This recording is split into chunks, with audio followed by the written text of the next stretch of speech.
The streetlights cast long shadows across South Shore Drive as Sergeant Marcus Jones's taxi pulled up to his red brick two-story home.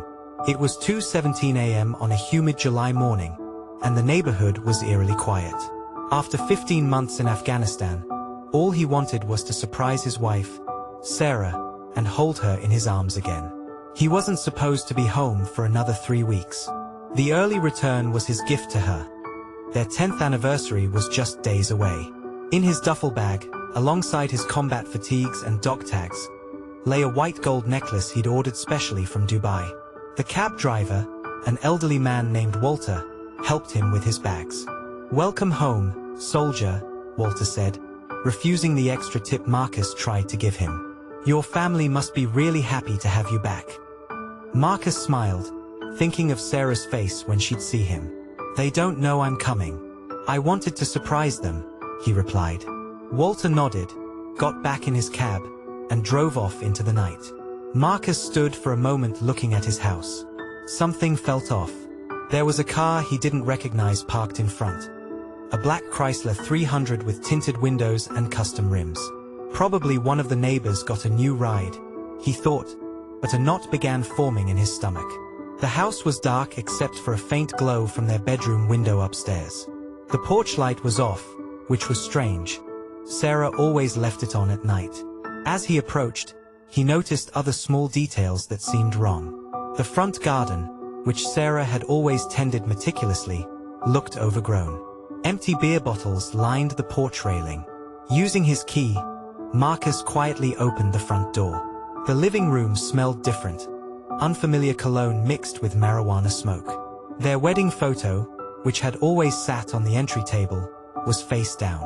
Then he heard it. Muffled sounds coming from upstairs. His military training kicked in automatically. Moving silently, he set down his bags and climbed the stairs, each step calculated and quiet. The sounds grew clearer, rhythmic creaking, heavy breathing, a man's low grunt. The master bedroom door was closed, but not fully latched. Yellow light spilled through the crack along with the unmistakable sounds of sex. Marcus felt his world tilting sideways, but his body moved with the calm precision that had kept him alive in combat. He pushed the door open. The scene burned itself into his mind in fragments. Tangled sheets, brown skin against brown skin, his wife's legs wrapped around a stranger's waist. Their wedding picture on the nightstand watched it all. Time seemed to stop. Nobody moved. Then Sarah screamed. The man, muscular with dreadlocks and a tribal tattoo across his back, rolled off and reached for something on the floor. In the yellow lamplight, metal glinted, a gun. Marcus's training took over. In Afghanistan, hesitation meant death. He crossed the room in 2 steps, caught the man's wrist before he could raise the weapon, and drove his other fist into the man's throat. The gun clattered to the floor. What happened next played out like a horrible dream. Sarah was screaming, the man gasping for air but coming up swinging. Fists connected with flesh, and they rolled on the floor. The gun slid under the bed. Blood sprayed across white walls. In the chaos, Marcus's hand found the gun. The man lunged. 2 shots rang out, then silence. Sarah Jones stood in front of her bathroom mirror, carefully applying her MAC Ruby Woo lipstick. At 32, she still turned heads. Her gym routine kept her figure tight, and she took pride in her appearance. Today, she'd chosen a fitted red dress that hugged every curve. Her phone buzzed on the counter, a text from Kevin, "Can't wait to see you tonight, baby." Marcus still wasn't due back for 3 more weeks. She typed back quickly, "All clear. Come by after 9. Sarah stared at her reflection, trying to quiet the guilt that gnawed at her stomach. She and Marcus had been high school sweethearts, married right after graduation. He joined the army to provide a better life for them, and she'd supported his decision. But the deployments got longer, the distance grew wider, and somewhere along the way, she'd started feeling lonely. Kevin Miller had walked into her life 6 months ago at the hair salon where she worked. He was everything Marcus wasn't. Present, spontaneous, dangerous in an exciting way. What started as innocent flirting turned into drinks after work, then secret meetings, and finally into something she couldn't control. Her phone buzzed again. This time it was Marcus on FaceTime. "Hey, baby," he said, his face pixelated on the small screen. He looked tired, dust from the Afghan desert still visible on his uniform. "Hey," she answered, forcing a smile. "How are you? Missing you like crazy. 3 more weeks feel like forever. But hey, our anniversary is coming up. I got something special planned. Can't wait." She lied, her stomach churning. They talked for a few minutes about nothing important. She told him about work at the salon, carefully avoiding any mention of Kevin, who'd become a regular customer just to see her. "I love you," Marcus said before hanging up. "Stay safe." "Love you, too," she replied, the words tasting bitter in her mouth. At the salon that day, her co-worker Simone noticed her distraction. "Girl, you're playing with fire," Simone warned while mixing hair dye. "Kevin might be fine as hell, but he's got a record. And Marcus, that man loves you for real." I know, Sarah said, arranging supplies. "It just happened, and now I can't stop. Can't stop." "You're going to get somebody killed," Simone muttered. "Mark my words." By evening, Sarah had pushed away all thoughts of consequences. She'd ordered Marcus's favorite takeout from Harold's Chicken, letting the delivery driver think it was for her husband. She changed the sheets, lit scented candles, and poured 2 glasses of wine. At 9:15 p.m., Kevin's black Chrysler 300 pulled up. He entered using the key she'd given him last month, looking like Sin in dark jeans and a fitted black shirt that showed off his muscled arms. "Damn, baby," he said, pulling her close. "You trying to kill me in that dress?" They barely made it upstairs before clothes started coming off. Kevin had brought weed and more wine. They smoked, drank, made love, talked, and made love again. Hours passed in a haze of pleasure and chemical courage. "Are you ever going to leave him?" Kevin asked around midnight, tracing patterns on her bare skin. "It's complicated," she answered. "The house is in his name. My whole life is tied to his." "I got money," Kevin said. "Been doing good with my business." They both knew his business wasn't entirely legal. "Just give me time," she said, kissing him to stop further questions. Neither of them heard the taxi pull up outside. Neither noticed the front door quietly opening. They were lost in each other, music playing low on the Bluetooth speaker, when the bedroom door swung open and their world exploded. Blood pooled on the hardwood floor, seeping into the cracks between the boards.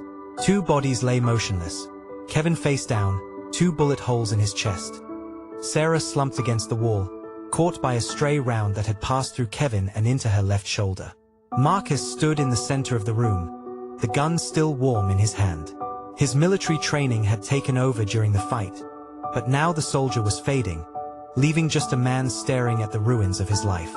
He checked Kevin first, no pulse, then moved to Sarah, who was conscious but going into shock. "Marcus," she whispered, blood staining her red dresser. "I'm sorry. I'm so sorry." His combat medic training kicked in. He grabbed towels from the bathroom and applied pressure to her wound. "Don't talk. Help is coming." But he hadn't called anyone yet. His phone was still in his duffel bag downstairs. The neighbors must have heard the shots. Someone would call 911. Or maybe not. In this part of Chicago, people learned to mind their business when they heard gunfire. As if reading his thoughts, police sirens wailed in the distance, growing closer. "I didn't mean to," Sarah tried to speak again. "Shut up," Marcus said quietly. "Just shut up." The sirens stopped outside. Car doors slammed. Flashlight beams swept across the windows. "Chicago police, open up." Marcus set the gun down carefully and walked downstairs, hands raised. He opened the front door to find 4 officers with weapons drawn. "Don't move. Hands where we can see them." "I'm Staff Sergeant Marcus Jones," he said calmly. "I'm the homeowner. There are 2 people injured upstairs. 1 DOA. My wife needs medical attention." They cuffed him anyway, standard procedure. As they led him to a squad car, neighbors emerged from their homes, filming with phones. Mrs. Henderson from next door stood on her porch in a nightgown, shaking her head sadly. "That poor boy," she muttered, "fought for his country just to come home to this mess." The next hours passed in a blur. The detective interviewing Marcus at the station was a middle-aged black man named Miller. "No relation to Kevin," he assured him. "Walk me through it again," Detective Miller said, recording device on the table between them. Marcus told it straight. The early return, the strange car, the sounds upstairs, the gun under the bed, self-defense. His court-appointed lawyer, Patricia Davis, insisted the deceased had a weapon and a criminal record. "My client is a decorated combat veteran who found armed intruders in his home." "One intruder," Detective Miller corrected. The other victim was his wife, who was participating in a home invasion by letting her lover in. Davis argued the shooting was justified. At Chicago Med, Sarah underwent surgery to remove the bullet. Her parents arrived, her mother crying, her father stone-faced. They'd never approved of Marcus. They thought their daughter could do better than a soldier. Now they sat in the waiting room, avoiding the news crews gathering outside. By morning, the story was everywhere. Soldier catches wife with lover. Deadly shooting on South Side. Afghanistan vet guns down wife's paramour in marriage bed. Tragic homecoming. War hero finds betrayal in blood. Social media exploded with opinions. He served his country while she served everybody else. #Team Marcus. 2 people shot over cheating. He needs to be put in jail. But none of it reached Marcus in his holding cell. He sat motionless, staring at the wall, seeing only the bedroom scene playing over and over in his mind, wondering when exactly his life had derailed. Was it during his last deployment? Had the signs been there all along? That's our window. After that, we'll be set for life. Financial records showed Sarah had already spent some of Marcus's combat pay on gifts, including the custom rims on Kevin's Chrysler.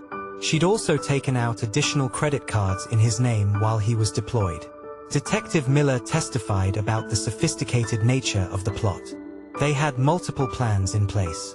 Plan A was to arrange an accident during deployment. Plan B involved hired contractors in Afghanistan. They even researched ways to make it look like Taliban activity.